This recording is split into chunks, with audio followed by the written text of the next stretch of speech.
Welcome to today's edition of the Rush 24/7 podcast. Hey, folks, how are you? Hope you had a great weekend. We're back at it here, iPhone Week. Rush Limbaugh, the EIB Network, and the Limbaugh Institute for Advanced Conservative Studies. The telephone number, as always, if you want to be on the program, is 800-282-2882, and the email address, lrushbo@eibnet.com. Okay, so what is the daily media soap opera today? What is everybody talking about today? No, what everybody's talking about, and this is what this is designed to create, what everybody's, not the Pope yet.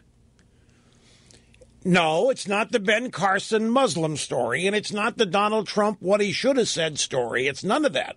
The story, the drive-by media story, the daily soap opera script today is, quote, once again, Republicans show their bigotry, unquote. That's what all of this is meant to be. They're not talking about what Ben Carson, if they talked about what Ben Carson said, they'd be debating it from both sides, and they would be explaining and asking, do we, maybe when we think about presidents, do we want a believer in Sharia law elected? They'd be discussing it seriously, intellectually. They're not. They're talking about what a neophyte, inexperienced bigot Ben Carson is, and since he's a Republican, that's what Republicans are. And the same thing with Trump. That's why everybody's got to stop falling for this stuff and discussing it on the premise or on the terms the left presents. And that's all anybody's doing. And so the as far as the daily consumers of news is concerned, what's on display again is Republicans defending themselves against charges of bigotry. Pure and simple. And in the midst of that, what's not being discussed?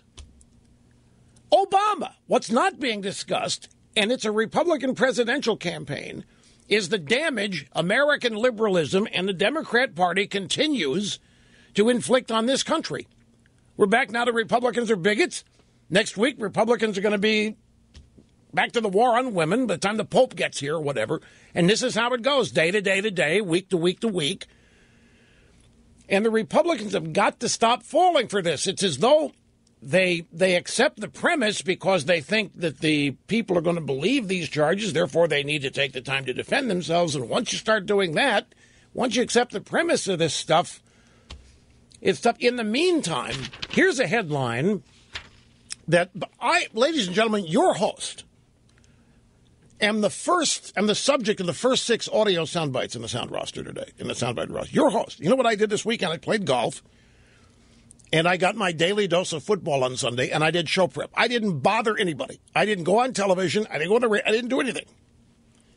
I lived my usual private life. I am the subject of the first 6 sound bites. And 2 of them are the media asking Republicans, do you agree with Rush Limbaugh that the Pope is a Marxist? Do you agree that Ben Carson's a neophyte and doesn't know what he's talking about? Do you agree we shouldn't have a Muslim in? And do you hear what Trump said? I don't know why we're talking about it. We may already have. Do you agree with Rush Limbaugh that the Pope is a Marxist? Oh, I don't know. The Pope's vicar of Christ. A tough thing to say. I don't know. It's just predictable. It's so avoidable. Actually, all it takes is an attitude of offense. Just refuse to accept the premise of the. You know who did it really well today? I'm going to give a shout out here to Tammy Bruce. Tammy Bruce was on Fox News, one of these guest on the left, guest on the right segments. You've got your Fox host. In this case, it was John Scott. And it had Alan Colmes here on the left and Tammy Bruce. And she succeeded in getting Colmes to say, you know what? I'll come back next week. I'm not even going to talk. You keep interrupting me. I'm not going to. I didn't interrupt you. You interrupted me first. I'm not going to. He just.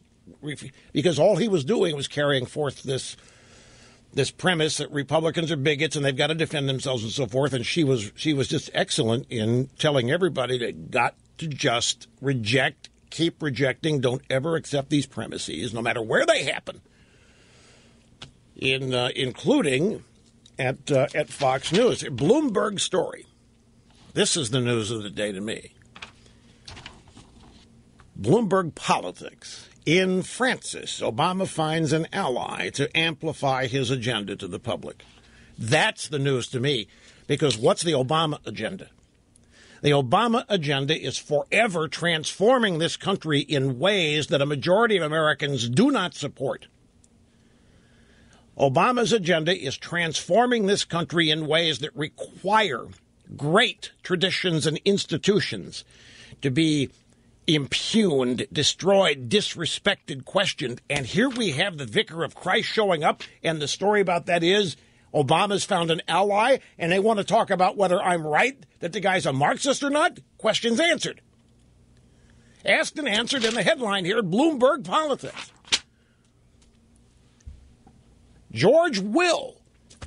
He may be angering a lot of you people on Trump, but he wrote a piece in the National Review that ran yesterday on the Pope that is just superb.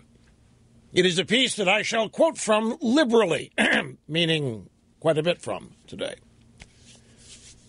Just excoriates, not excoriates, it just exposes the Pope as how wrong the guy is. Politically, not theologically, just how wrong he is and why. Where he comes from, Argentina, to what he was raised on, Juan Perón and Evita and all that. But the point is that everything the Pope seeks would end up doing great damage to the very things he supports. For example, you remember, it wasn't long ago, maybe a year or two ago, maybe 3 now, Herbert Meyer, a former official in the Reagan administration, made news in the middle of Obama's destructive policies such as Obamacare by writing a piece saying the greatest story in the world today, the greatest untold story, is the reduction of poverty. Remember that? I got Herbert Meyer on this program. We talked to him for the Limbaugh letter in the interview section for a particular issue. And he said it's a great untold story about how the United States, spreading capitalism, has succeeded in reducing poverty around this world like we have never seen before. Well, in that, George Will makes the point that everything the Pope wants to happen has happened because of capitalism. And if we revert to the way the Pope wants governments to operate, all these gains in poverty will be lost, and people who have now come out of it will be back in it. It's a great piece for illustrating that the Pope and Obama and everybody who thinks politically like they do, and we're not supposed to talk this way about popes, you see, this is another thing. The Pope is an insulated political figure because he's the Vicar of Christ. And so even Catholics, devout Catholics, are duty-bound to follow Il Papa theologically. But when the Pope strays and starts talking about politics, we're not supposed to criticize the Pope no matter what he does because he's the Pope. So if you do, then curses on you, so to speak. So I know he did. This is a point. When anybody enters the political arena, I consider it fair game. I don't care if it's Michael J. Fox. I don't care if it's Georgetown students who want to be paid $3,000 a month for contraceptions or contraceptives. I don't care what. If you put yourself in the political arena, then you are inviting a response. Nobody gets insulation, but the left seeks insulation for all of these powerful figures that enter politics on the basis that it's unkind, it's unseemly, it's whatever else it is to criticize them. So we've got that. We got to deal with what Ben Carson, but I'm not going to let it dominate things here, and I'm certainly not going to let it become the premise here that it has become everywhere else in the media. Ditto with Trump. You know, he sent out a couple of responses over the weekend, and he got it mostly right. So why am I obligated to defend President Obama? He wouldn't defend me. He never has. Why am I obligated to defend? Why am I obligated to tell everybody what his religion is when I don't even know? Why am I obligated to do this? And see, he's not the point of all of this. Is not the specific charge or the specific detail in every story. It's the overarching theme, if you will, and that is Republicans and prejudice, or Republicans and bias, or Republicans and bigotry. Meanwhile, Hillary Clinton is now actually trying to refer to herself as an outsider. You know, there's also big news out there. There are big businesses, major corporations and individual donors who are abandoning the Clinton Global Initiative, which occurs in New York at the same time the UN does.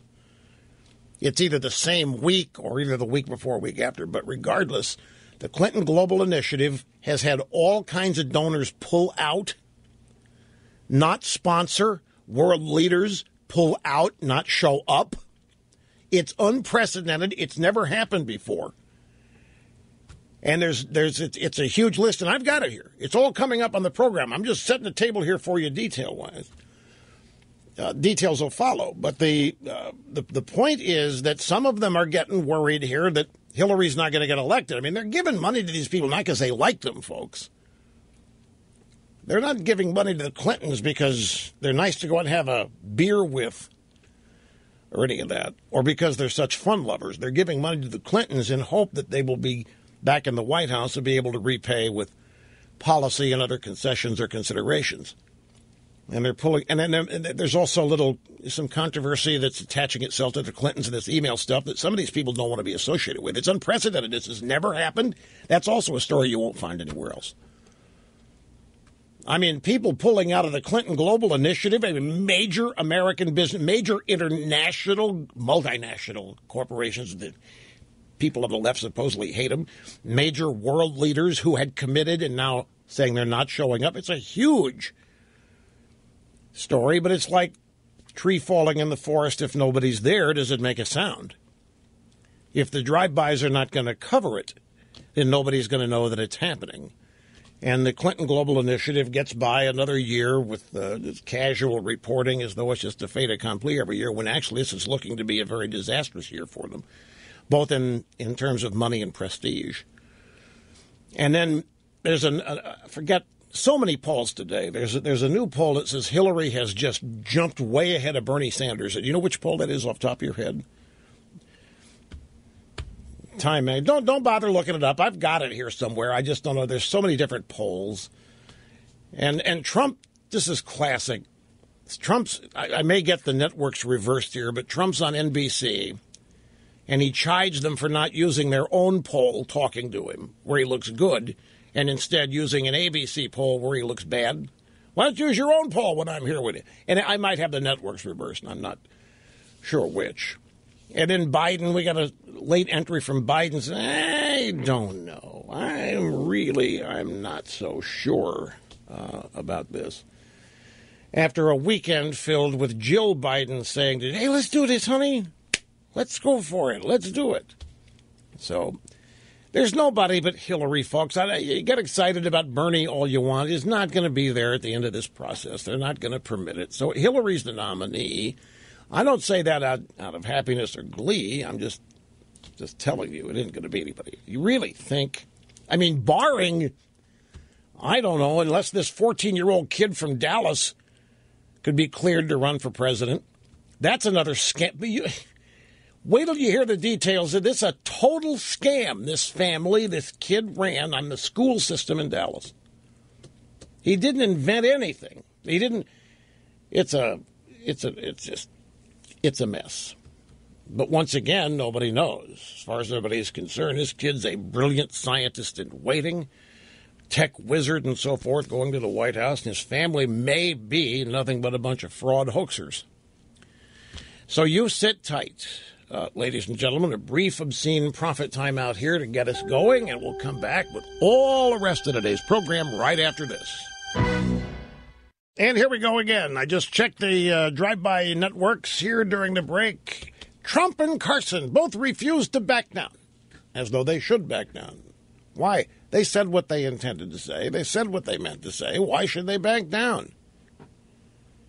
But see, that's the objective. They get them to back down, get them to apologize, say something that will allow the drive-bys then to nail home the point, the real point here, which is that they're trying to establish is that once again, on display, here comes Republican prejudice, anti-minority bigotry, what have you. An immediate violation of political correctness. There has not been one substantive discussion of what Ben Carson said. All there has been is this mock outrage, and do not doubt me for a moment. It is mock outrage. It's not real anger, not from the drive-bys. Oh, man, I love this. They're all excited. Look what Ben Carson just gave. So they get to go on TV and act mad. Outraged, personally disgusted, when in fact they're filled with glee, happiness, and potential, because once again they get to carry forward one of their memes. Here's Trump. This is on Meet the Press Sunday morning. Chuck Todd.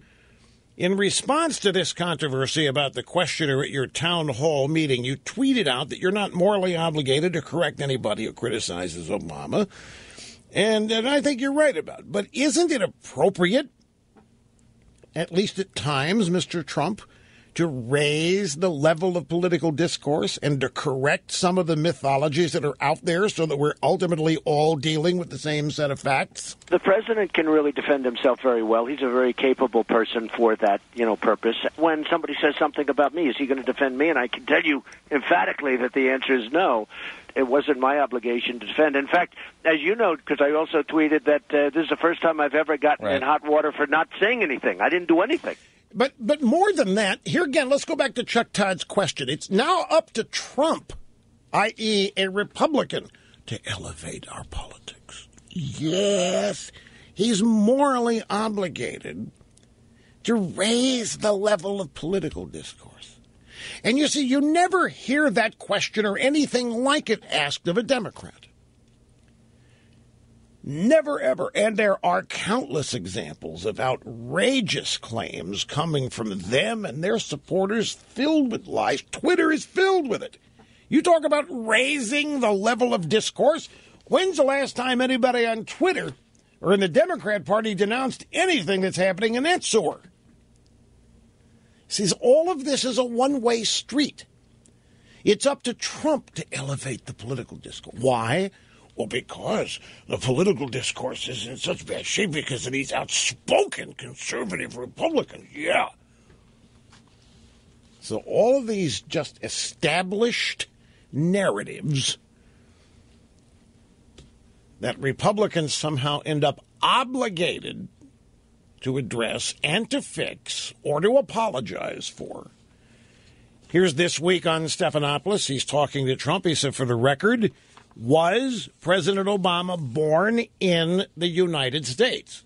Is this a legitimate question at this point? Trump has already been there and done that on this question. I don't know how many times. This is like Stephanopoulos trying to reignite this issue just as he ignited the war on women issue with Mitt Romney, asking him some irrelevant question about contraception. Why are we answering questions from this guy anyway? He's a Democrat operative disguised as a journalist. He ran the Clinton war room, for crying out loud, and there's another Clinton in the presidential race this year. So for the record, was President Obama born in the U.S., Mr. Trump? I don't get into it, George. I talk about jobs. They ask that question, and I just want to talk about the things because, frankly, it's of no longer interest to me. We're beyond that. I want to talk about jobs. I don't get into that, George. Well, the way to get beyond it is to answer yes or no. Do you believe... Well, that's possible, but I don't get into it. No, George, the way to get beyond it is not answer yes or no. The way to fall into your stupid, silly trap is to answer it yes or no. This is not even journalism. This is more gotcha. I hate this stuff, folks. I get so fed up.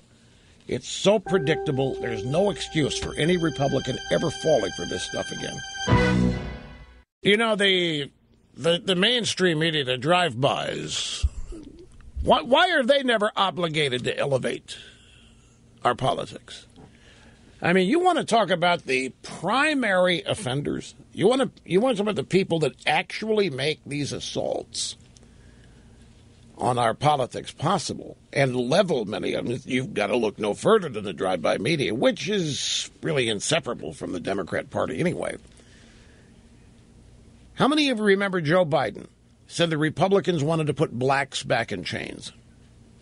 It wasn't that long ago. Do anybody remember the media being outraged at the statement. It's like, this is beneath our politics. Asking the vice president, why don't you want to elevate our politics, Mr. Vice President? Why will you make a baseless allegation like that? Anybody remember that? I don't.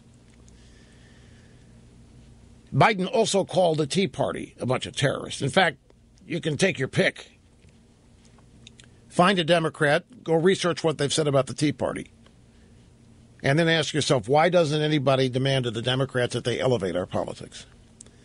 Take a look at Obama. I mean, this list is never ending. Bitter clingers, Jeremiah Wright, you name it. And yet, here's Stephanopoulos, Chuck Todd, Donald Trump demanding that he do something to elevate our politics. Maybe he doesn't have to defend Obama, but could he do something about that idiot questioner to elevate our politics? I maintain that question, I don't know whether the guy was a plant or not. I have no idea.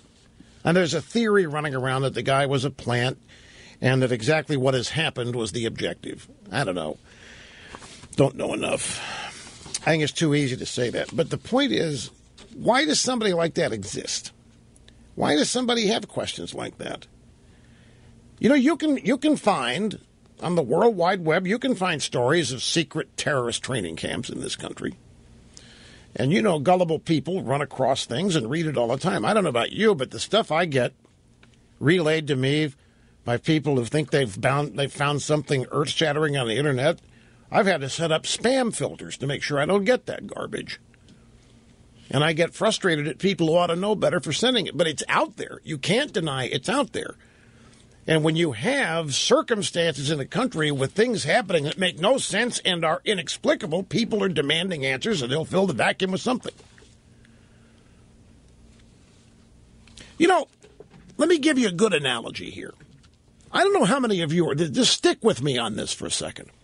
I don't know how many of you are aware, but Apple's new operating system for the iPhone and the iPad is called iOS 9. And there's something in it that has taken off and has created overnight best-selling apps. And you know what they are? They are content blockers for Apple's web browser on the iPhone and the iPad, which is called Safari. There are any number of these blockers, and many of them are free. Some of them cost 99 cents up to $3. You buy them just as you would buy an app on the App Store. And after that, you go to Safari settings and you turn one or more of these blockers on. And then you go start surfing the web, and you know what happens? Websites load instantly. It's uncanny. I've tested it. I tested it during the beta period.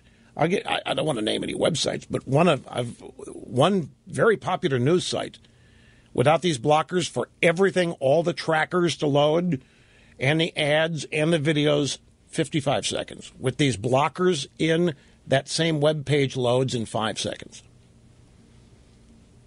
It's uncanny. This has caused there to be a major debate. We now have customers who are purposely, eagerly blocking ads. Now, this has been done on desktop computers for a long time. There have been ad blockers out there, but it's never been the case on mobile. Apple decided to do this, so goes the theory, because web pages were taking so long to load and there were so many ads that it was eating up battery life. I went out, I got a program that tells me everything that gets loaded on any web page that you load. And I don't want to mention any pages, it's not the point, but there are pages everybody uses. Try 35 different trackers, including ads, analytics, trackers that tell the host website where you are, what your IP address is, what other things you're clicking on that web page. That's how they're able to target advertising for you. But the question has been raised, okay, well, this is horrible, because from the advertiser standpoint, their ads are being blocked. And from the website standpoint, this is horrible because their ads are not being seen, and that's their only source of revenue. They don't charge for the actual site, like the New York Times or the Washington Post does. They don't have a paywall. They're free. And advertising is what supports them and how they stay in business and pay their bills. But if these content blockers are going to grow in popularity, nobody's going to see their ads. So the debate has begun. Whose fault is this? Is this Apple's fault? Has Apple got some reason here they want to harm advertisers on the web? Because Apple's own programs are not blocked. It's just Safari. It's just their website. But Apple has a new app that is an option for news websites to join where ads are not blocked. They will be seen, but Apple gets a cut. Look, I don't want to get too much in the weeds here because the question is, who's really to blame? And there are two answers to this. One is greedy advertisers and websites who just kept loading these websites with ad after ad after ad and video after video after video to the point that people got so fed up they didn't want to deal with it anymore. Stopped visiting these websites. The ads, some of them were X-rated, and some of them were just inexplicably bad. And the pages just kept selling these ads because that's their revenue source. And finally it got to the point where for their customers, Apple had to come in and give relief. Then the other side says, no, it's not the website's fault and it's not the advertiser's fault. It's Apple's fault, and they're anti-capitalist and they're anti-trade, free trade, and all of this. The point is, depending on where you come down on the debate, most people are conceding that too much junk has ended up on too many web pages, and consumers, when given the choice of either dealing with the mess that exists or blocking the content, are choosing to block it. Well, the same thing here in politics. Same thing with this media stuff. You know, who's really to blame? So this guy stands up at the Trump thing and starts talking about all this odd stuff and asking Trump about it. He's not the only one. There are websites devoted to this out there. There is such fundamental change going on in this country. Fundamental change that has never been voted on. Fundamental change Obama never told the truth about.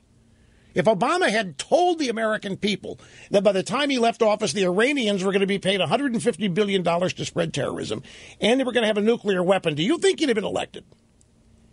Do you think if Obama had promised people there was going to be a national health care system and everything that's happened with it, that has happened, was going to happen, do you think he'd have been elected? And go down the list of everything that has happened in the Obama administration.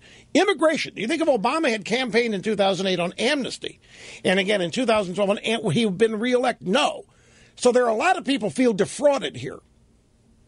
A lot of people already feel powerless because Washington is its own place, and it has obviously no interest, concern, or care for what the people of this country think. It only cares about the people that donate it money and contribute money. Those are the people running Washington, D.C. There's a giant disconnect that we have been talking about. So people start evolving oddball kook theories to try to explain this because it doesn't make common sense to them. And somehow it's Trump's fault now. There's been so much misrepresentation reported as fact in the media. There's been so much disinformation, misdirection, out-and-out lies told as fact in the media. You've got a Republican Party doesn't stand up against any of it. The Democrat Party gets away with running around saying and doing whatever they want to do with impunity. You have to somehow understand how people are frustrated here. And yet here comes Stephanopoulos and here come F. Chuck Todd demanding that Donald Trump and Ben Carson explain this. And it's up to them to elevate the tone of our politics and so forth.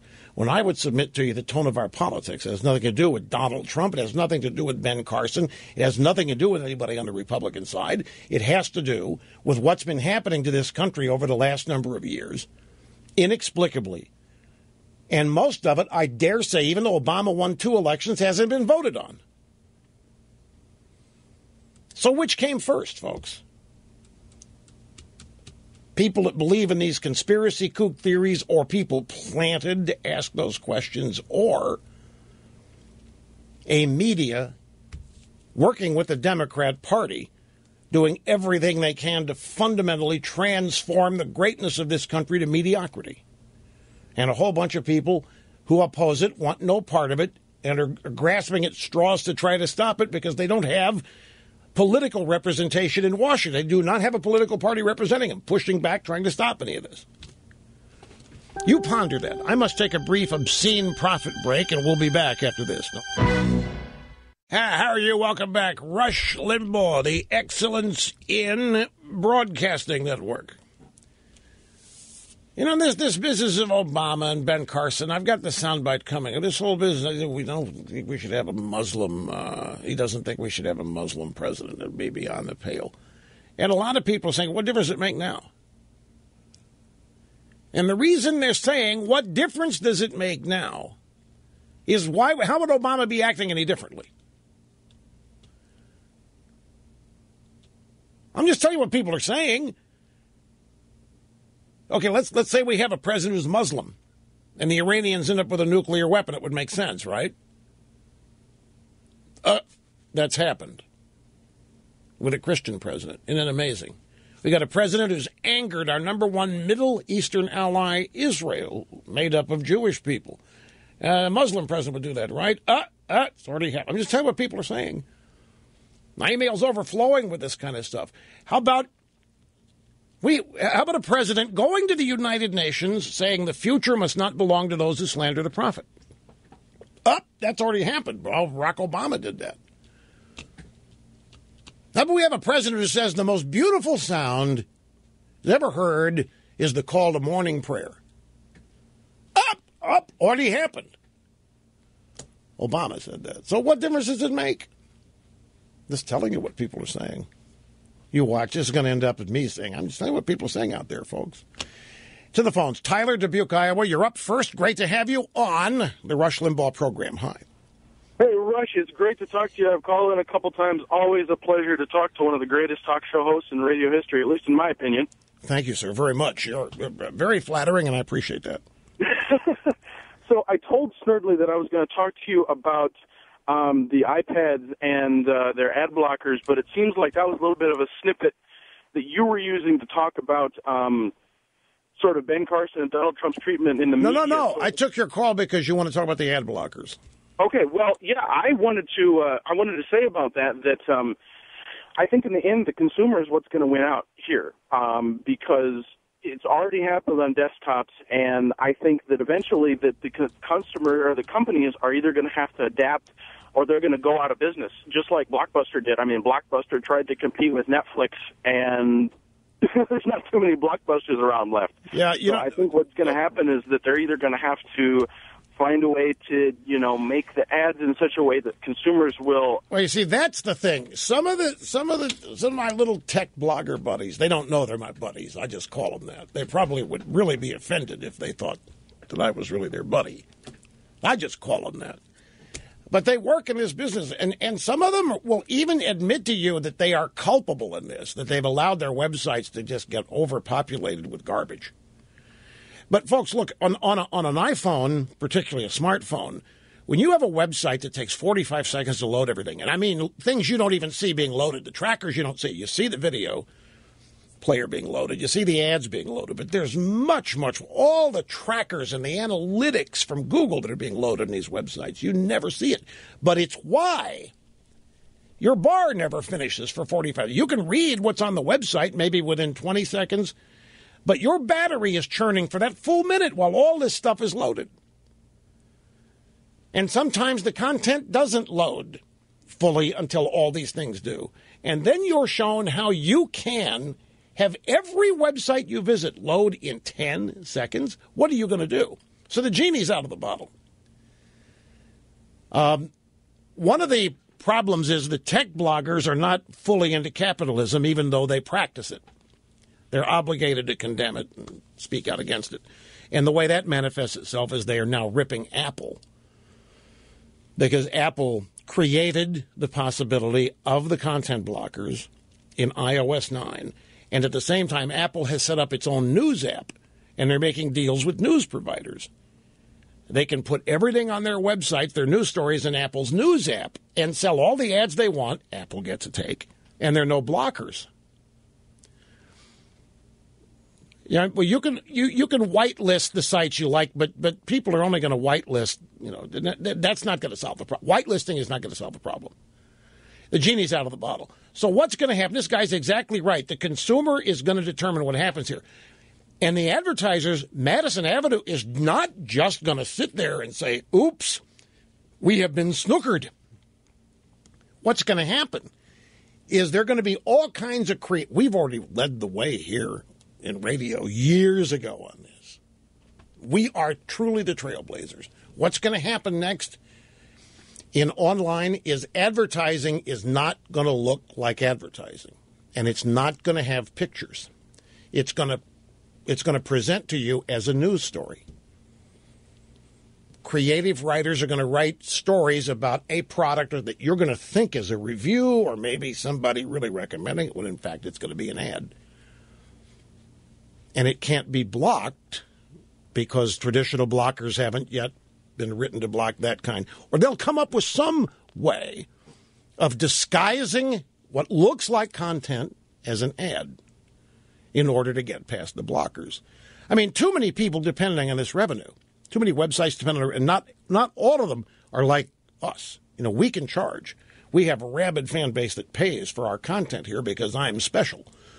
But most websites cannot get people to pay for their content. That's why they have to sell advertising. We do both. That's because we're good. What can I say? No, that's a good point. It's not just on Wi-Fi. It's also on cellular, that your websites can load in 5 seconds or less, even on cellular.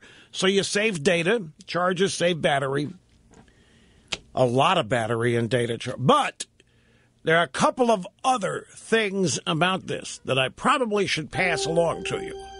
So we'll do that and keep going here when we get back.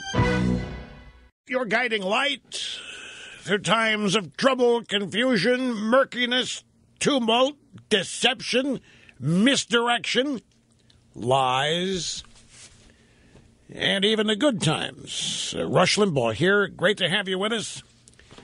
At 800-282-2882, the email address, lrushbo@eibnet.com.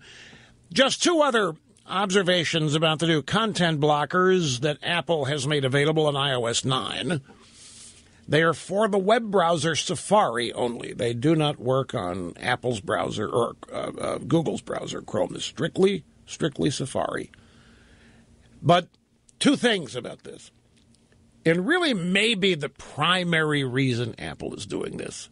And there are perhaps three major reasons.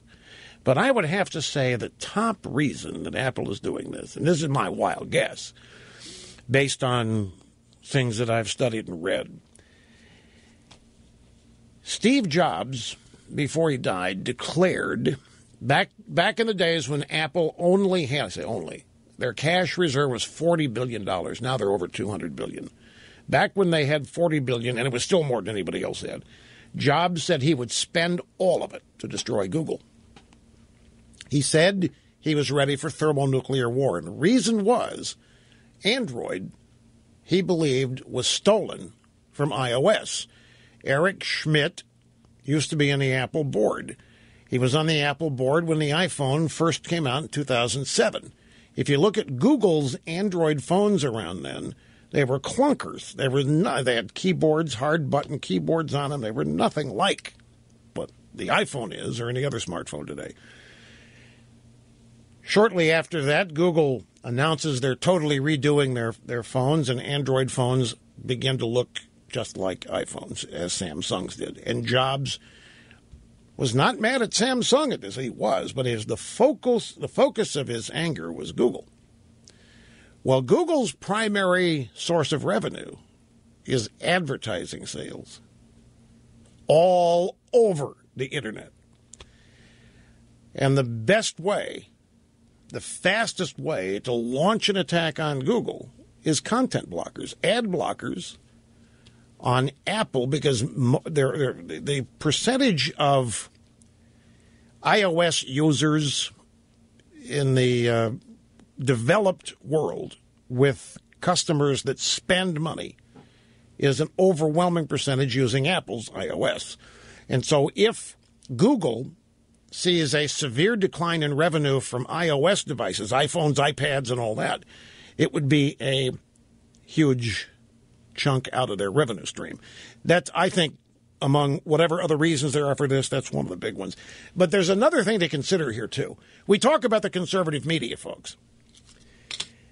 And a large part of the conservative media is online. There are blogs and there are conservative websites. And, of course, the vast majority of those are advertiser-supported. I don't know how many conservative websites have paywalls. I don't know how many conservative websites actually charge for subscriptions in order to access content. If there are some, it isn't very many. They're all advertiser-supported. However, the left has their websites, too. I mean, every major network website is a Democrat Party website, for all intents and purposes, plus CNN. And they have most favored nation status with advertising agencies and ad buys. I mean, CNN with no audience still sells out. Even if it may just be for $5,000 a spot, they still sell out because little activist media buyers make sure that some money goes to CNN to keep them afloat. That kind of decision doesn't help, say, Fox News or other conservative outlets. Point being that if a lot of conservative websites are harmed by virtue of the ad blockers, it could be the end to some of them because they're otherwise not independently supported. Maybe some of them get donors. I'm sure some of them have benefactors and so forth. But the point is, liberal or Democrat websites, if you go look at them, you'll see the Democrat Party as a regular sponsor. You won't find the Republican Party as a regular sponsor in a whole lot of conservative sites, but the Democrat Party is a built-in sponsor. The drive-by media websites will survive whether there are content blockers or not. The game is rigged on their behalf. They'll find a way. But it might be tougher for these conservative websites and blog sites to survive. And what you're already seeing is the sites are acknowledging the existence of the blockers now and asking users to whitelist them.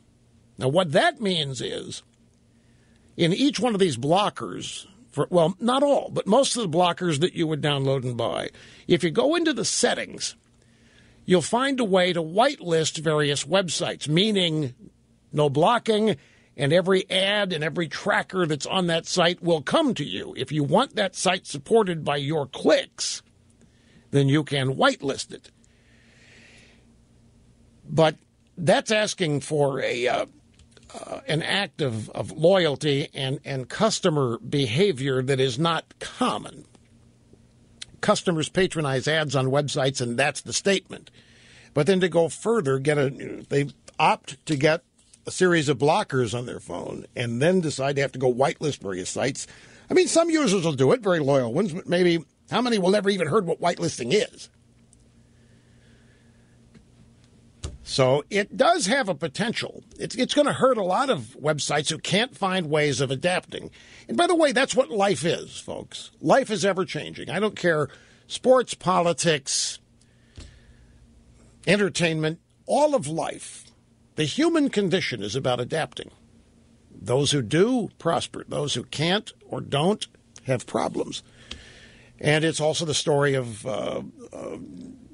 animals and their kingdom and so forth. They have to adapt. We have to adapt to various things. Others do. And if you have the ability to adapt, rather than stay locked into something while change passes you by, you're running a much greater risk of becoming obsolete. So once these things happen and the so-called genie is out of the bottle, it's up to the business interests involved here to adapt. Because the content blocker thing, I don't know how it's ever going to get put back in the bottle.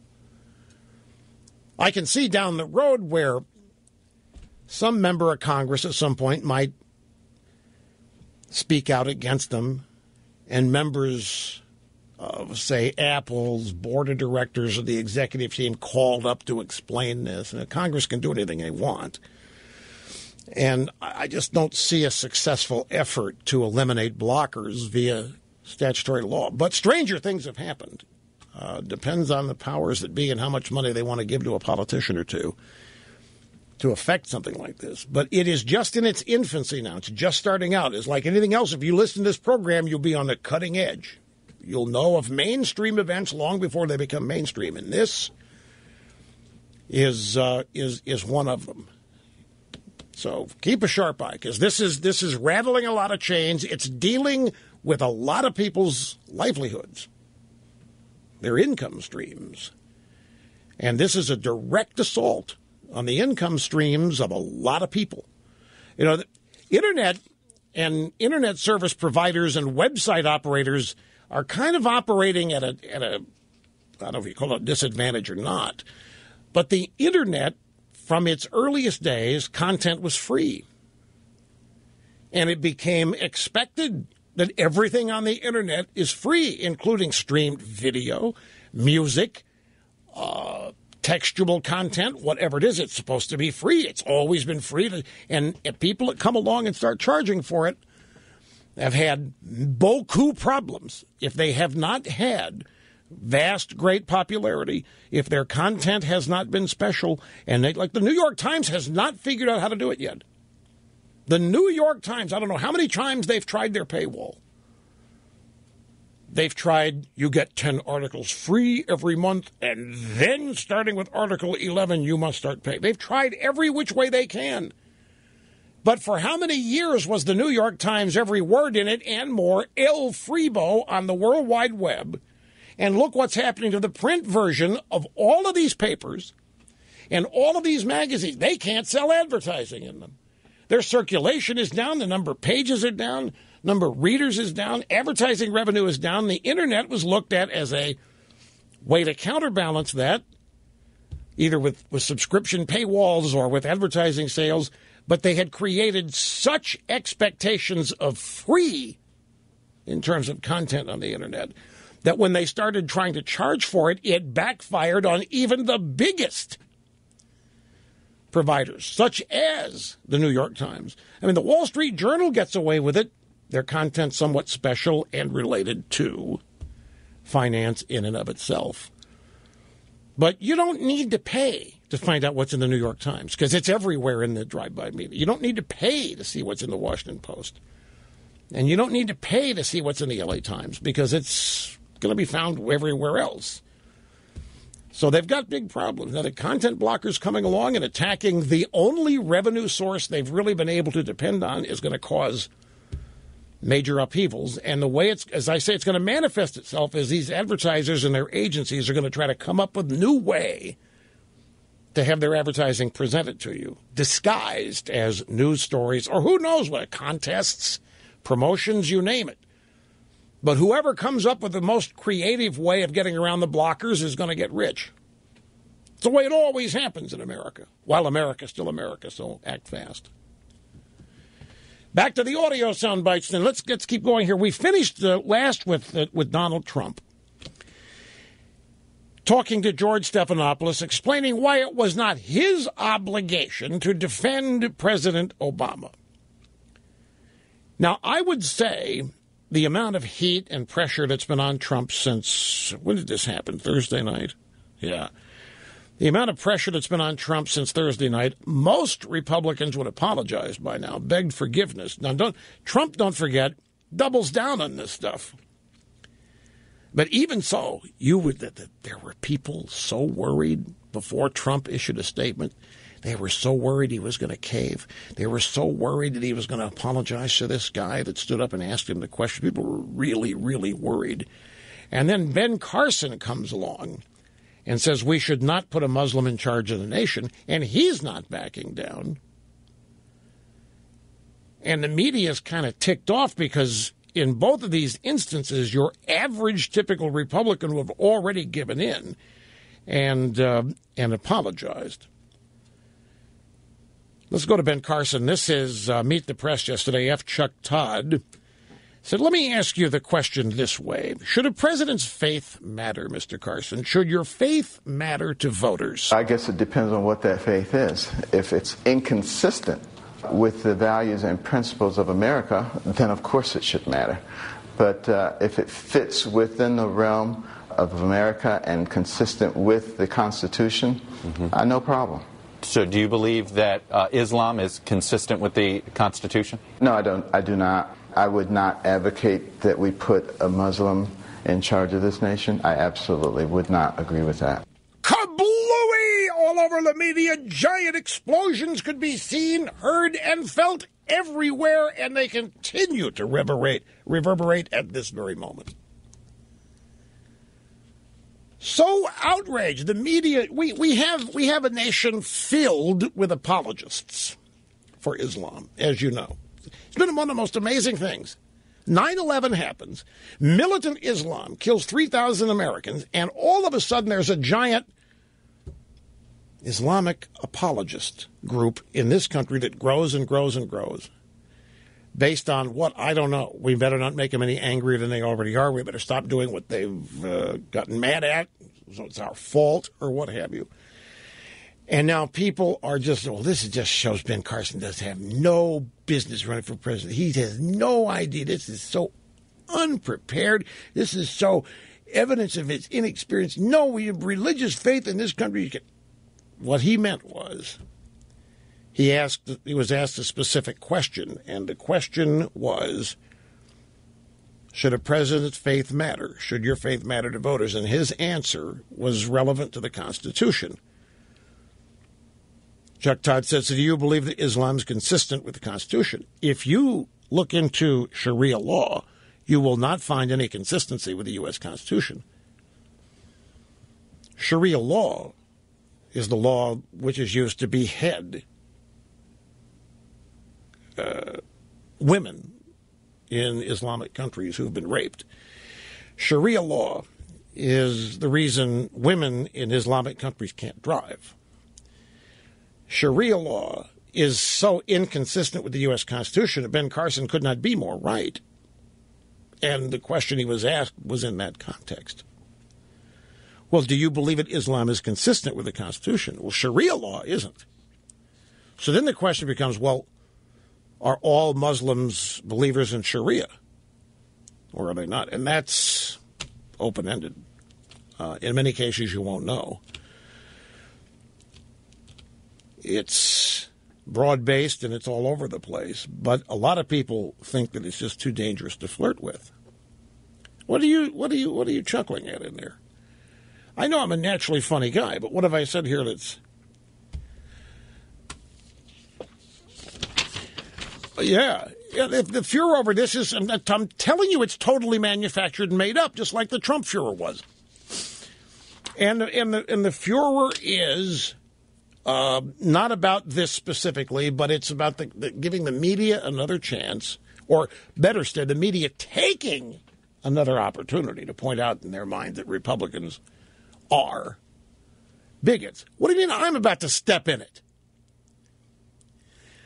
Yeah, I just explained it. Okay, they do take me out of context. I don't care. But McCain has said the same thing. Do you know that John McCain, who's being quoted as the guy to follow on questions like this? Remember, McCain ridiculed one of his supporters who made fun of Obama. He's an American, he's a Muslim, and I'm going to put up with that at one of my rallies. Find that person that said that and get him out. Kick him out of here. Find a prison to put him in, but get him out of here. Okay, so McCain's loved and adored. McCain said, no Muslim president. United States would be better with a Christian president. Details when we get back. Don't go. By the way, I can go one better than McCain on this.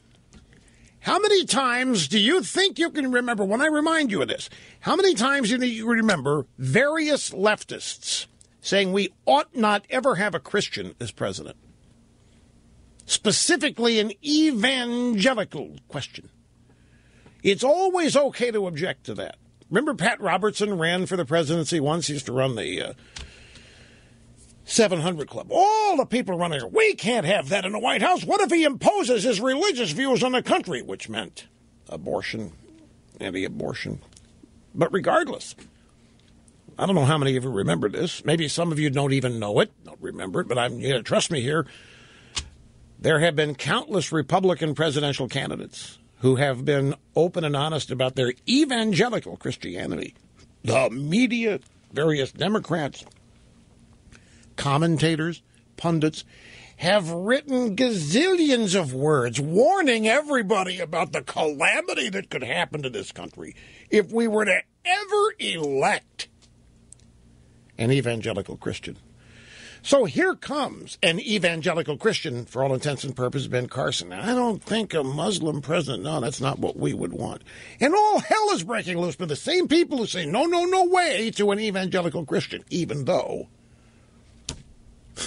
we're a Christian nation as founded. Here is the New York Daily News. Did you know it's so bad, the New York Daily News may become printed only 3 days a week? They're laying off people left and right in the sports. Yeah, my old buddy Philip Bondi laid off, fired Bill Madden, a great sports columnist and reporter for the Daily News. I mean, and the business section was next. Business, there's not even a business section anymore in New York Daily News. They might print on Sunday and maybe 3 days a week. The rest of it's going to be online. Anyway, back 2007, GOP presidential candidate John McCain says America is better off with a Christian president, and he does not want a Muslim in the Oval Office. He said, I admire the Islam. That's the quote. I admire the Islam. There's a lot of good principles in it, but I just have to say in all candor that since this nation was founded primarily on Christian principles, personally, I prefer someone who I know who has a solid grounding in my faith. And McCain was a media darling. McCain was a media hero. They loved McCain. He said the same thing Ben Carson said. He even went farther. And there was not one assault on McCain for this. Ha! How are you? Have my brain tied behind my back just to make it fair. Rush Limbaugh behind a golden EIB microphone. One more, before we get back to the phones here very quickly, just one more observation about these content blockers. It's not just on the smartphone or the iPad. Desktop computers. I got to be honest with you, and I'm this close to naming them. There are some websites that I used to use religiously in prepping this program that I no longer use because there's so much garbage and clutter that you can't find the content. And when you do find the content, and these are news sites, when you find the content, it's not formatable. You can't find a way to print it to make it use, at least I can't. So for my purposes, there is so much clutter. And I'm not talking about the unseen things like the trackers and the analytics that help websites analyze who's using them and so forth. I'm just about the ads. I mean, there's so much clutter that it makes these sites impossible to use anymore for show prep. So they don't get mentioned by me anymore because I don't use them. I mean, it has become a problem. It's you can't find one entity to blame here. It really is a chicken or egg question. But I think the ad blockers are simply a consumer. I mean, you give the consumer a chance to buy them, they're the number one app downloaded on the App Store right now. People are crazy because it's just gotten out of hand. So chicken or egg, whichever. But the point is, it's gone way overboard here to the point that it's counterproductive for advertisers. These websites, these two, I don't even try to load anymore. And I have gigabit internet. I have fiber here. I've got fiber speed, and I'm just not going to put up with it.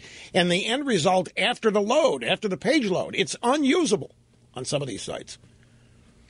And to try to just focus only on the content, to cut and paste, you can't even do that, the way the sites build. So it's useless to me for my purposes. Fine and dandy. It's just that those sites don't get referenced here, and I don't patronize them, so whatever clicks they might get don't happen with me. I'm not saying I'm any big deal in that regard. I'm saying that this stuff has happened, and when the consumer has a response to it, has ability to react to it, the consumer will.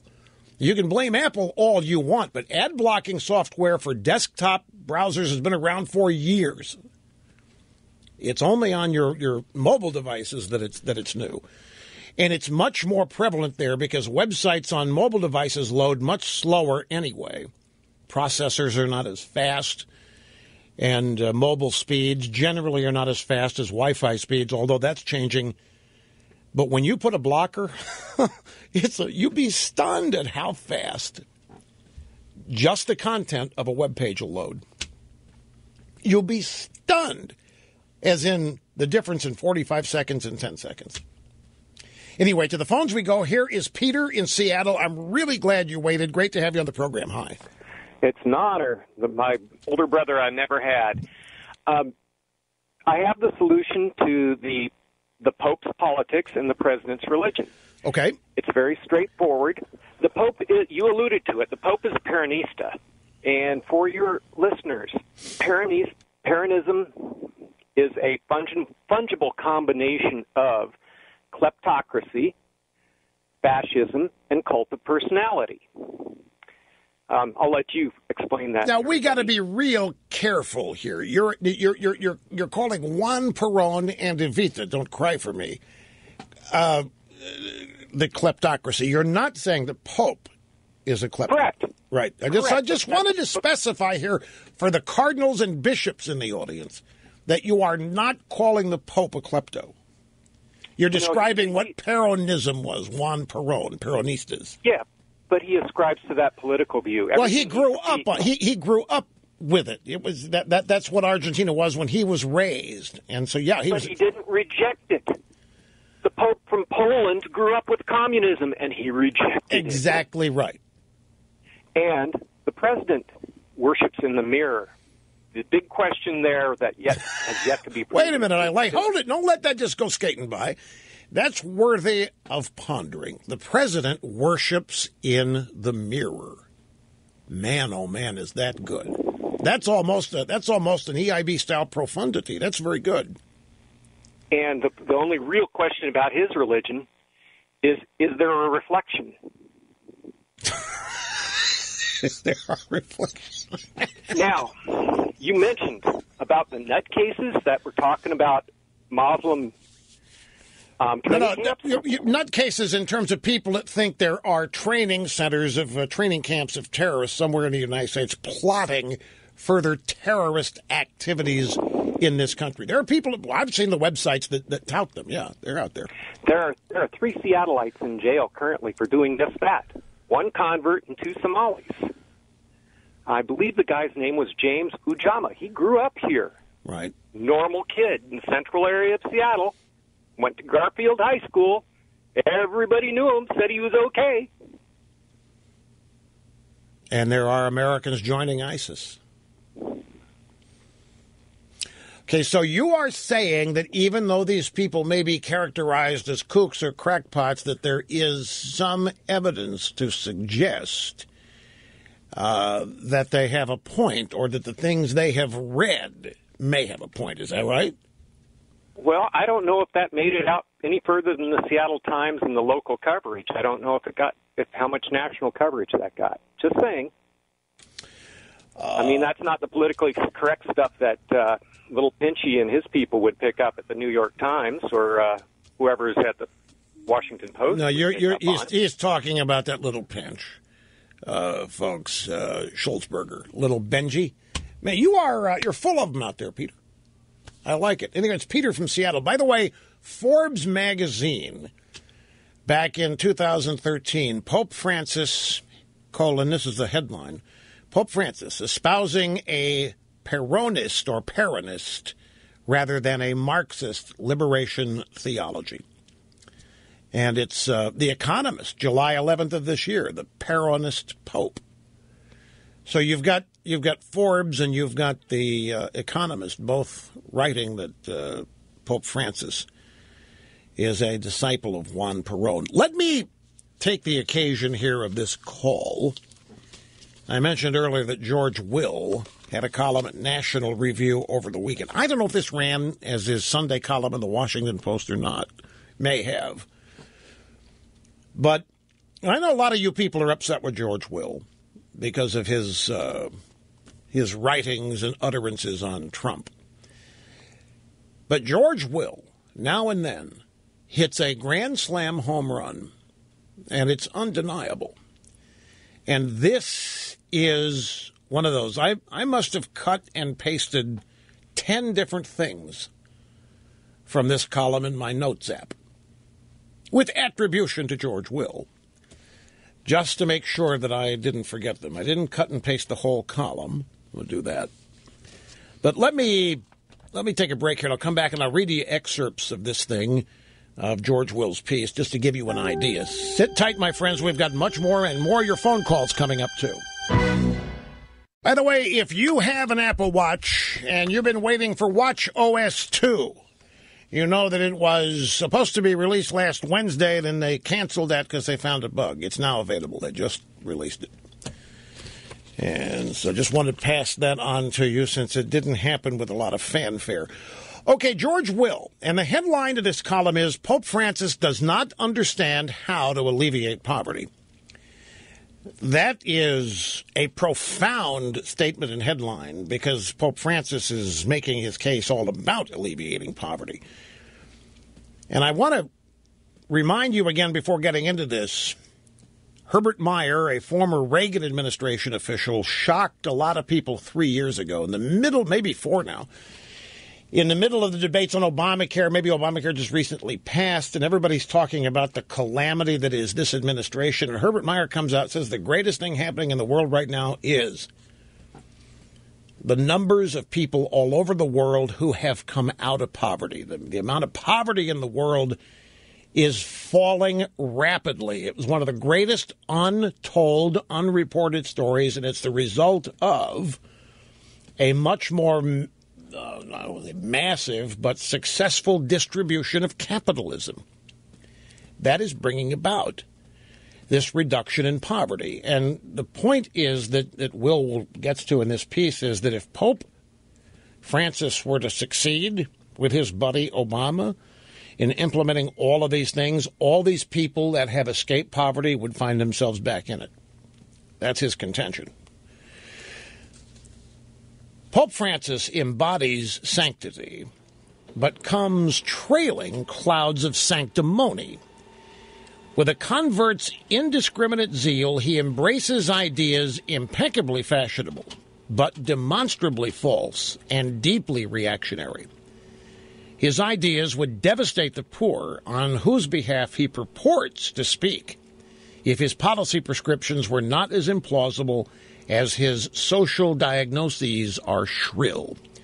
Supporters of Pope Francis have bought newspaper and broadcast ads to disseminate some of his woolly sentiments that have the intellectual tone of fortune cookies. One example, quote, "People occasionally forgive, but nature never does," unquote. He thinks that's kind of vacuous. The Vatican's majesty does not disguise the vacuity of this. Is Francis intimidating or intimating that environmental damage is irreversible?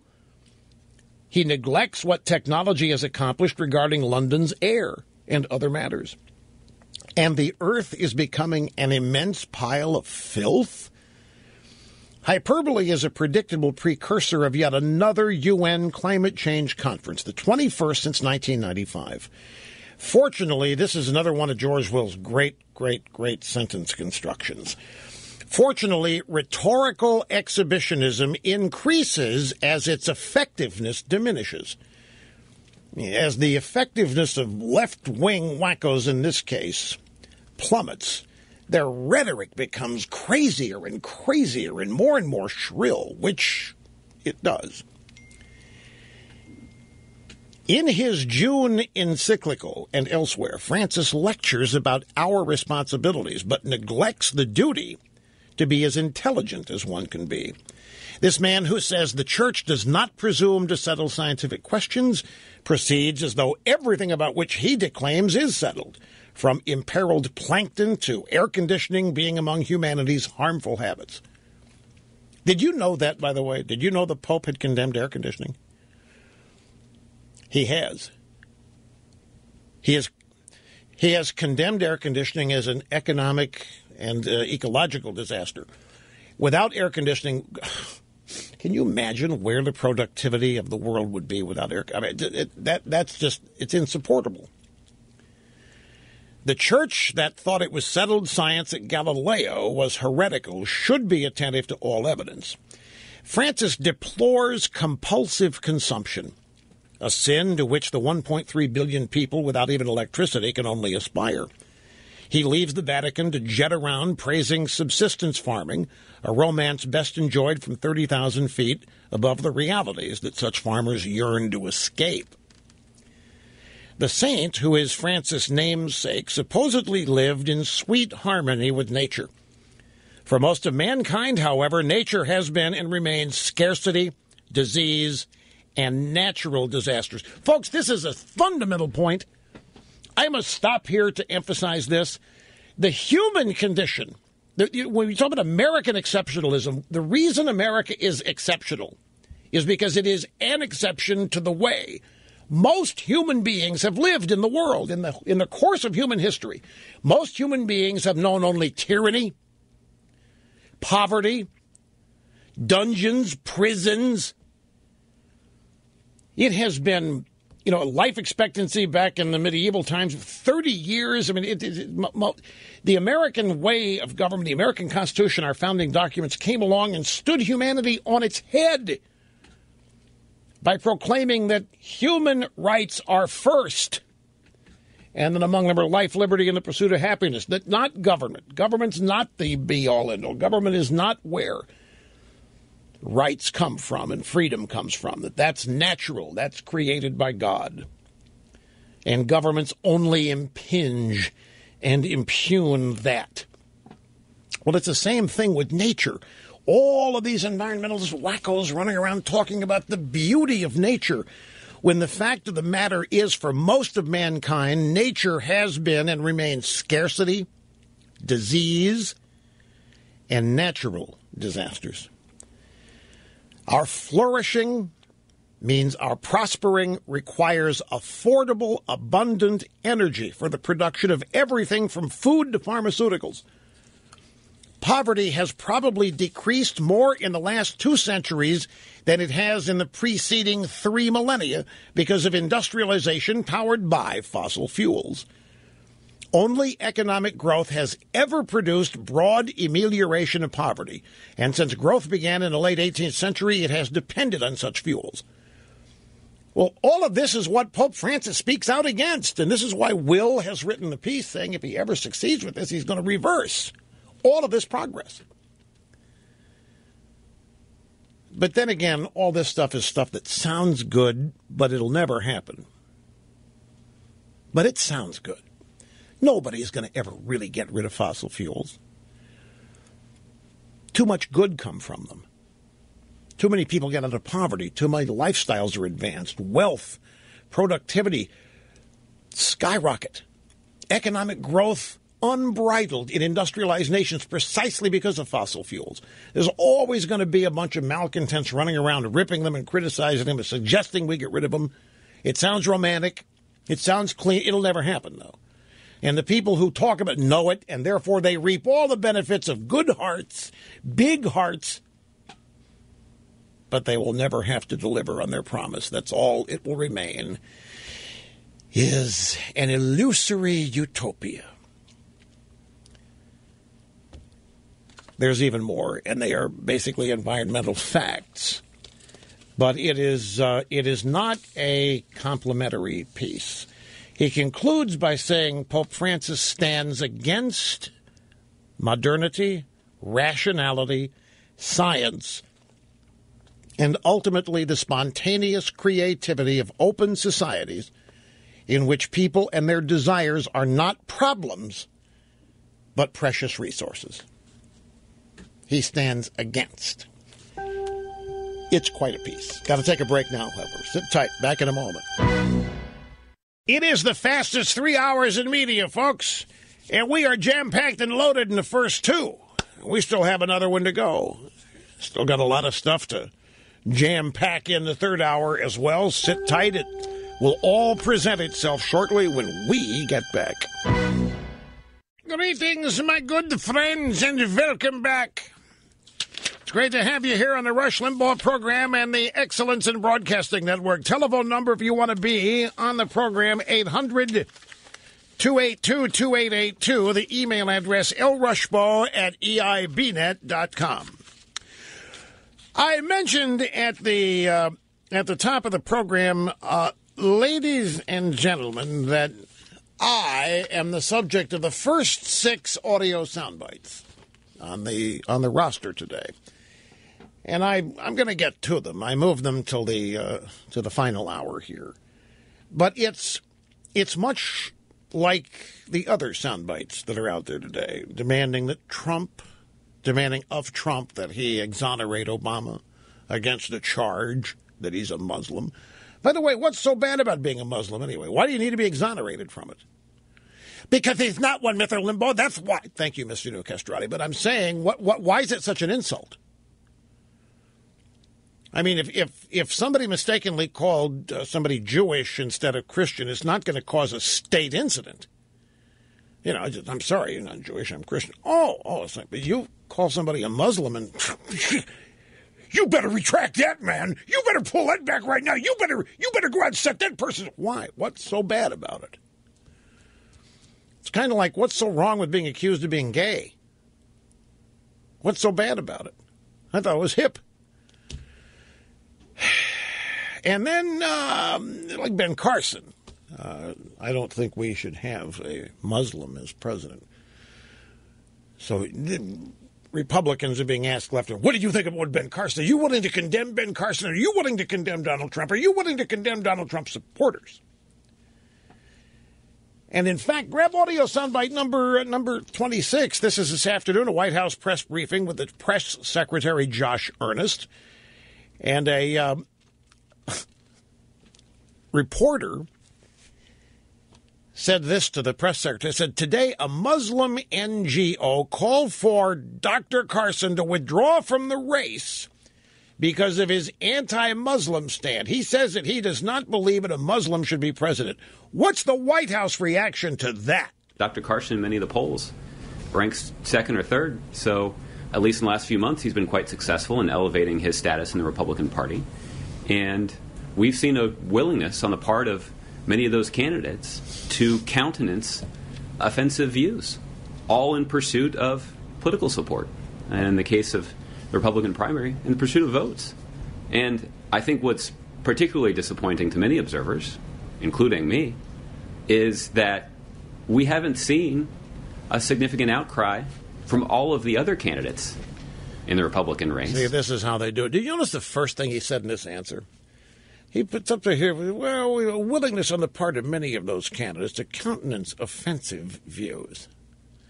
And, you know, this, I can't tell you how this ticks me off. This presumption that nothing the left ever says is offensive.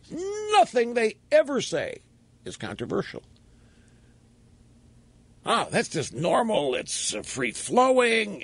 Everything's kind and decent and tolerant and all that. And these are some of the most intolerant bigots among us, people on the left. But here we talk about the intolerant. What? There's nothing intolerant about what Ben Carson said. It was simply an opinion. And I know where it's rooted. It's rooted in Sharia law. Sharia law runs counter to the U.S. Constitution. It just does. It's not even arguable. If you know what it is, you can't have Sharia and the U.S. Constitution side by side at the same time. If you do, something's going to have to give. If you have Sharia side by side with the Constitution, what are you going to do about women being able to drive or other rights that women have won, like voting? What are you going to do? So anyway, that's how the White House is dealing with it. We just don't like these offensive views. It's particularly disappointing to many observers, including me, as we haven't seen a significant outcry from all the other candidates. This is how they do it. A Republican stands up, says something not politically correct. It then becomes incumbent on every other Republican to denounce the guilty party. And this is the one-way street, this false premise, these narratives here that the left creates that I'm telling you, Republicans ought to have nothing to do with. Just nuke and just ignore these narratives out of the box. Back to Il Papa for just a second. Cuban authorities, this is from the UK Telegraph, Cuban authorities prevented leading dissidents from meeting Pope Francis in Havana on Sunday in a sign of the communist regime's rigid intolerance of political opposition. Two well-known dissidents had been invited by the Vatican to attend a Vespers service led by the Pope in Havana's historic Baroque cathedral. But they said they were detained by security agents and barred from attending the event. The head of an opposition group called the Ladies in White said that 22 of the 24 members of the group who had hoped to attend a mass celebrated by the Pope were prevented from doing so by Cuban officials. Yeah, except the Cuban officials, yeah, they're the cool guys today. They're the cool guys this week. Oh, yeah, Cuba and the Pope, man. Way to go, dude. This is really cool. Getting together here against the evil Satan United States. And right here, may I remind you, I'm holding in my formerly nicotine-stained fingers Bloomberg Politics headline, In Francis, Obama finds an ally to amplify his agenda to the public. Meaning Obama is going to try to feed off the popularity of the Pope to advance his own agenda, which means the Pope's agenda is Obama's. What is Obama's agenda? I want to go back to what I said. If Obama had promised everything he's doing, if he had said this is what he wants to accomplish, he would have never been elected. He would have never been elected touting amnesty. He would have never been elected touting Obamacare with the specific details. The website wasn't going to work. We'd have to put up with it for a while. That your premiums are going to go up $2,500. That your deductible was going to go up maybe 3 times. If he had run for office promising this, do you think he'd have been reelected? No, he wouldn't have been elected first, originally, even on the amnesty question. The point is, none of what we have here did anybody really vote on. They voted on the man, but we didn't know what his agenda was. He wasn't honest with us about it. This is why I say we have a government operating against the will of the American people. You know it's bad when a former KGB agent starts ripping America for being godless. Did you hear about this? This is in Breitbart. Russian President Vladimir Putin condemned the West, including the United States, for eschewing Christian values and opting instead for a path to degradation. In his State of the Nation speech last month, Putin asserted that, quote, many Euro-Atlantic countries have moved away from their roots, including Christian values. Policies are being pursued that place on the same level a multi-child family and a same-sex partnership, a faith in God and a belief in Satan. Close quote. Russia has adopted new laws that ban homosexual propaganda and criminalizes the insulting of religious sensibilities. I'm telling you, this is a 180. You can Vladimir put a KGB ripping the U.S. and other Western countries for abandoning God and Christian values? Who's saying this story from last year? Oh, is that right? I don't have a date. Let me... well, who cares if it's from last year? It hadn't gotten any better, has it? What does it matter whether it's... Let me click on the link here in just a second. The date did not publish on this thing. I'm not surprised if it's from last year. These websites pull all kinds of tricks to make their old stuff look new. They recycle links. That's another thing. Don't even get me started on that. And you have little helpers like I have that don't pay attention to detail. All kinds of mistakes can appear to be my fault when they're not. Well, do you think America has become less godless since Putin, if this is a year old? Have we turned closer to Christian values in the past year? Well, okay then. So what difference does the date make?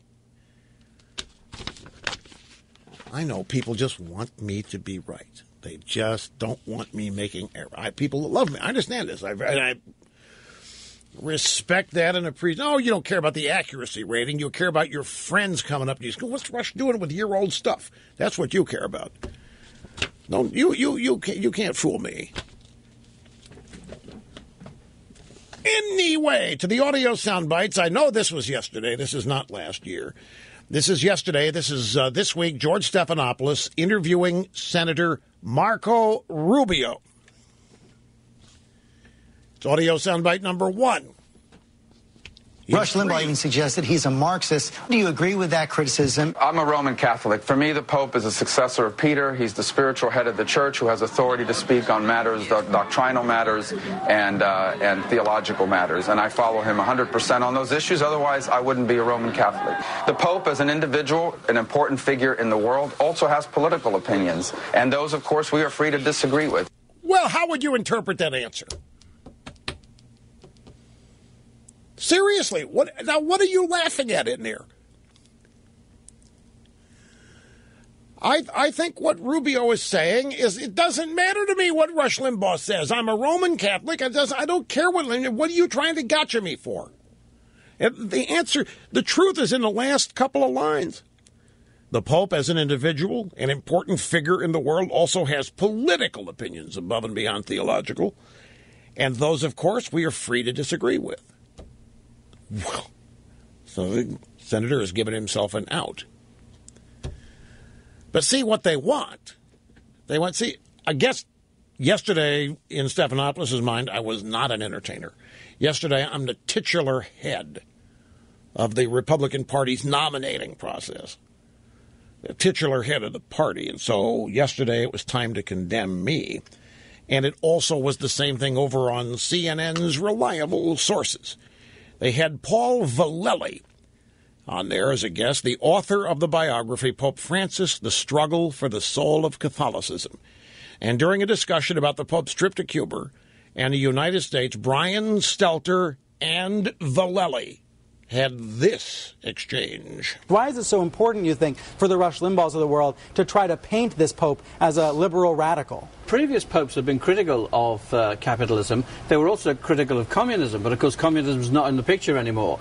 He's also a Latin American, and he has the kind of ambivalence towards the United States of resentment and admiration that you find in Latin America.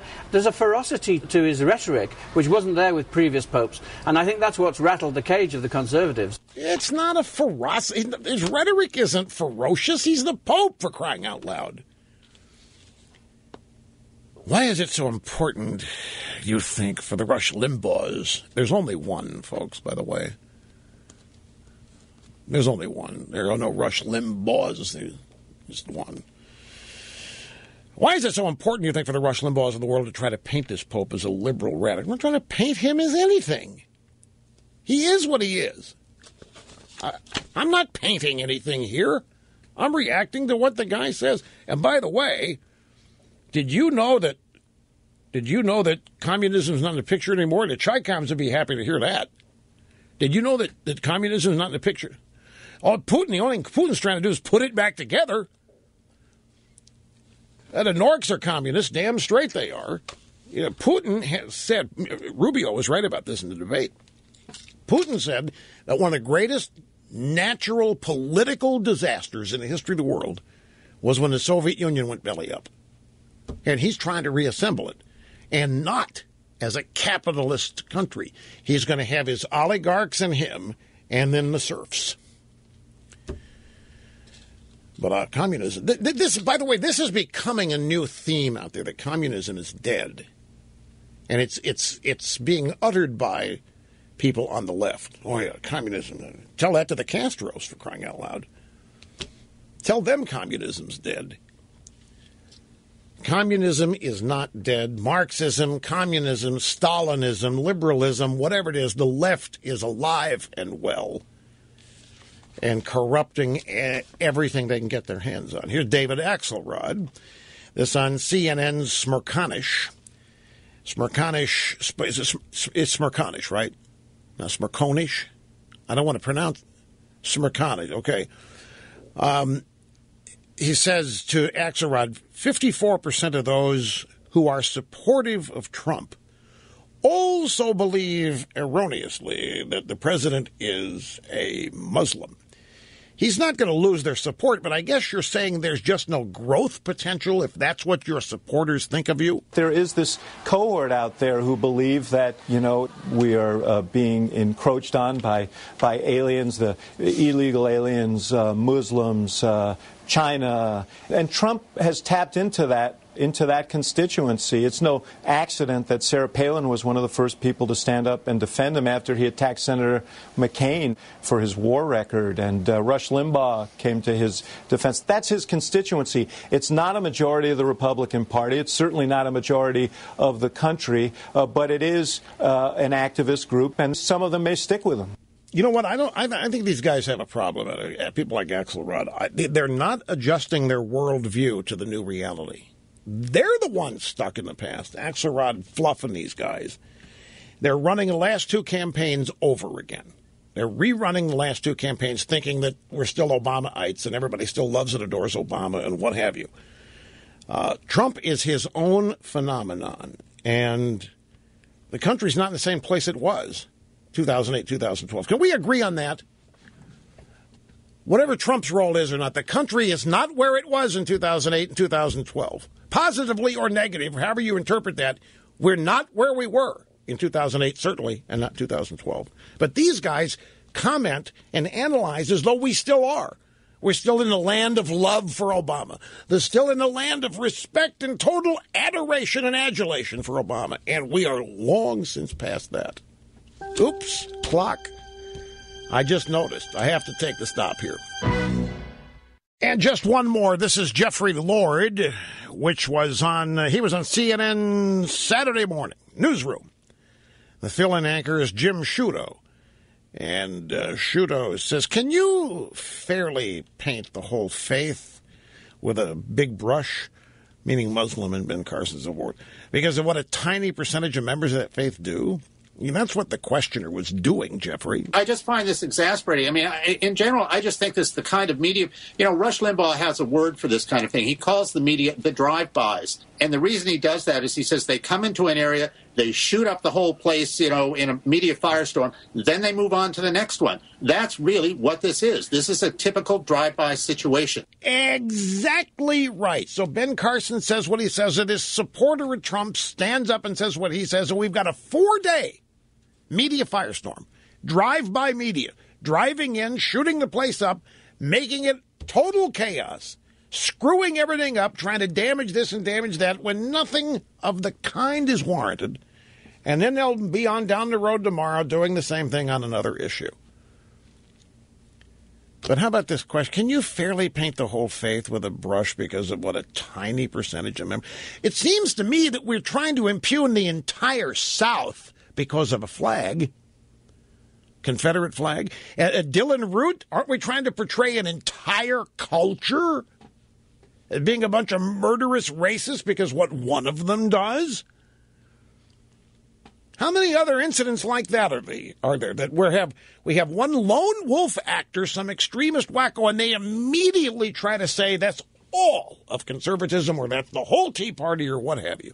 And then here comes this Sciutto guy. Why do we want to, paint with this big brush because what a tiny percentage of members of that faith do?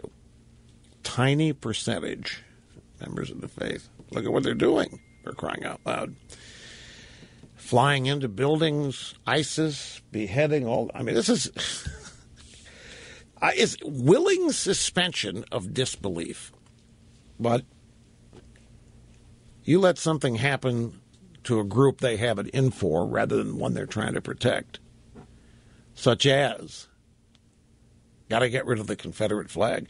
Look at what it says about the whole South.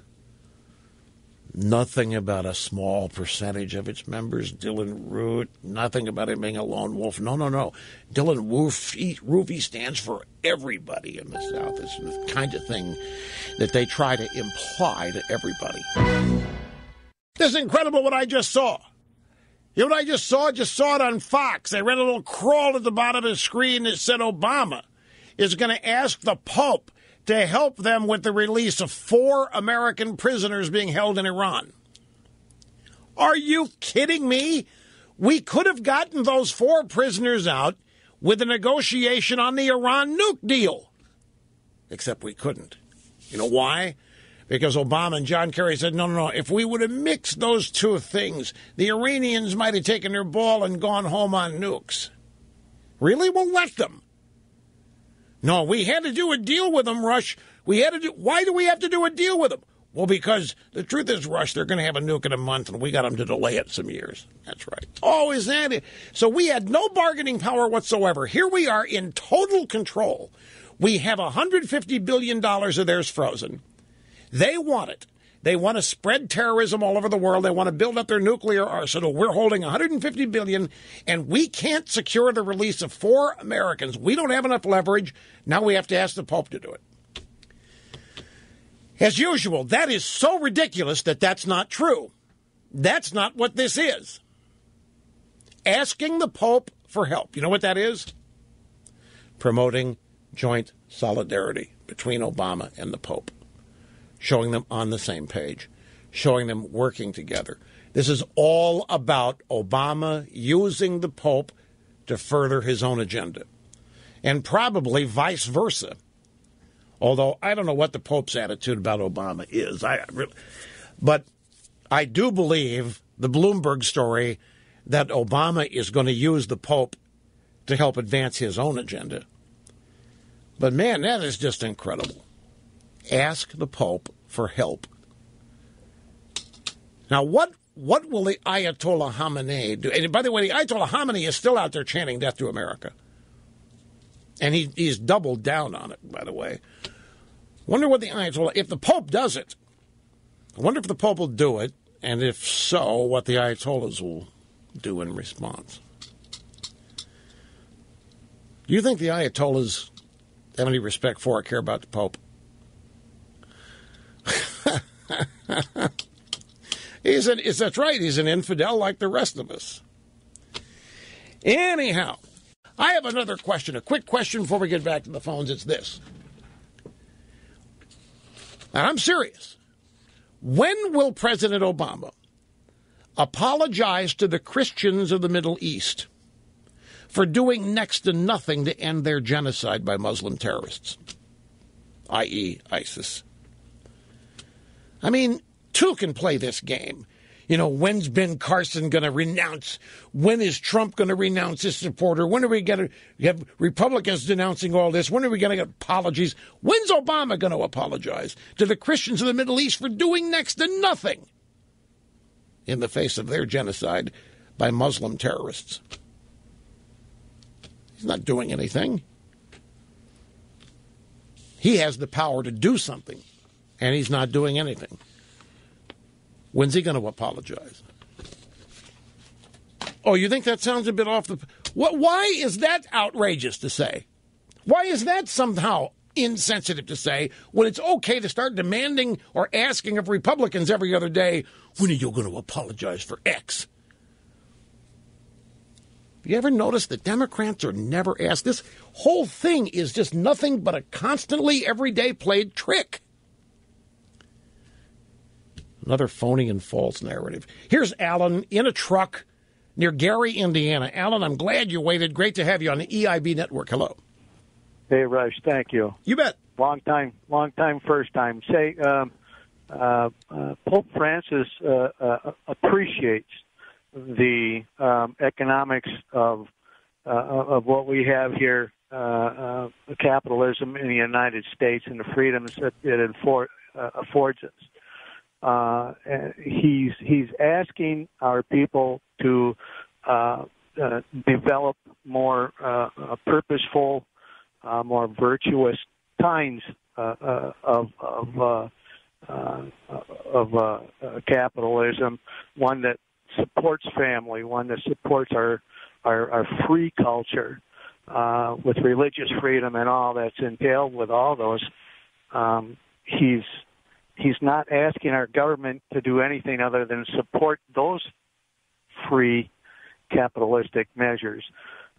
Humanism, on the other hand, which I believe is what our president is, he's humanistic in his approach to everything. Population control is a vital cog in that. But a lot of things that we have embedded in our economic system are virtually consuming us. It's predatoristic in some aspects. It's diverted. It's centered on preying upon our worst aspects. Give me an example of what you're talking. What do you mean?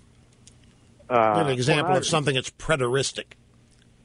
Pornography, abortion, things of that nature. I guess right now I'm kind of nervous. I'm drawing a blank on everything I'm thinking right now. But well, no, I understand. Sometimes people say, "What are your top 3 favorite movies?" And I can't think of but one. You know, you get put on the spot. I'm not trying to put you on the spot. I'm just trying to get an example of what you're talking about: pornography and abortion. Humanism here. Yeah. But you say the Pope wants a kinder, gentler capitalism. Well, he wants the people to develop these things, and he would prefer if the government would help protect them instead of, the big guy always wins. The big guy always wins in our country, and small corporations, small businesses tend to be stepped on and trampled over and just put aside, and a lot of them fail. And it's not necessarily because they can't compete generally like local economies, but when they're up against larger companies that simply, they can purchase more stuff at. Right. So the Pope is actually defending small business against predatory tactics of big corporations. Yes. Yeah. Yes, and he's defending our system of government as the best means to. Well, how do you explain the Pope's criticism of air conditioning? Of what? How do you explain the Pope's criticism of air conditioning? Well, I would have to see exactly what the Pope said on that. There are many. A lot of Catholicism is being interpreted through humanism, and the interpretations they may take the exact words, but if you say them in a different way, and you understand that, Rush, if you see them in a different way, they have a different meaning. Yeah, I do it all the time. Yeah.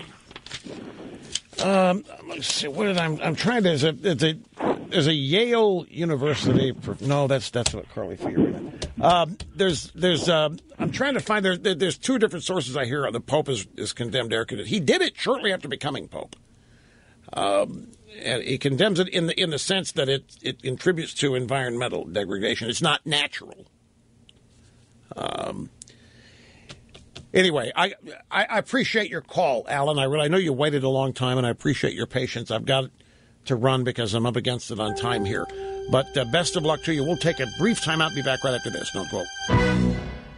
Here it is, ladies and gentlemen. This is from National Review Online. It's a piece written by Shubhankar Chokra. Pope Francis's aversion to air conditioning may be red hot, but he himself is comfortably cool. In his encyclical Laudato Si, published today. This goes back, by the way, this is June 18th. And we talked about this encyclical. This encyclical is where the attack on capitalism took place, and so is where the Marxism comment came from. Anyway, in his encyclical published today, June 18th, the Pope lambastes wasteful consumerism and unchecked human economic activity as a root of climate change, singling out one product in particular for censure, the air conditioner. Here's what's written in the encyclical. A simple example of harmful habits of consumption is the increasing use and power of air conditioning, Francis writes. The markets, which immediately benefit from sales, stimulate ever greater demand. An outsider looking at our world would be amazed at such behavior, which at times appears self-destructive. And then Schulbanker goes on to wonder whether or not Francis wrote this in his air-conditioned papal apartment. 2 years ago, Francis broke with tradition when he became the first pope since 1903 to forego the papal apartments for newer, more modest accommodations in an adjacent building erected in 1996 to house cardinals during papal conclaves. In line with his image as the people's pope, a Vatican spokesman said the pope wanted a more simple living arrangement. Simple, yes, but it is air-conditioned. Oh, if it has to be. Anyway, the air conditioning is an example of the modernity that the Pope says is devastating nature and causing us to behave and live in unnatural ways. Because there was no air conditioning at the time of creation, I guess. If it's unnatural, what does it mean? We're artificially affecting temperatures in our domiciles. But note the first complaint. A simple example of harmful habits of consumption is the increasing use and power of air conditioning. The markets, which immediately benefit from sales, stimulate ever greater demands. As people see it, they want it. Not good. So there, I'm not making up this stuff. Well, he's not the only one. I mean, there's a whole bunch of environmentalists out there who decry toilet paper. We say this and people think that we're just either making it up or using extreme examples, and we're not. This is all mainstream belief in the environmentalist wacko community. Air conditioning, they look at that uses incredible amounts of fossil fuels. That's bad. Not everybody has it. It artificially alters temperatures. It causes some people to have allergies and they catch the summer cold because it goes on and on and on, the reasoning for it. But mainly because it improves capitalism. It shows capitalism in a good light is why it's condemned. Right there it is. It increases market sales. It increases demand. People want it. Consumerism is not good. People wanting things isn't good. Thank you so much for being with us today, folks. It's a great kickoff to a busy, brand new week of broadcast excellence. Yes, sirree, Bob. And we'll be back before you know it. 21 short hours, revved and ready, back here. Whatever happens between now. No, we didn't get to the Emmys today because I didn't watch it. So I don't know. I know Trump got insulted. What's new?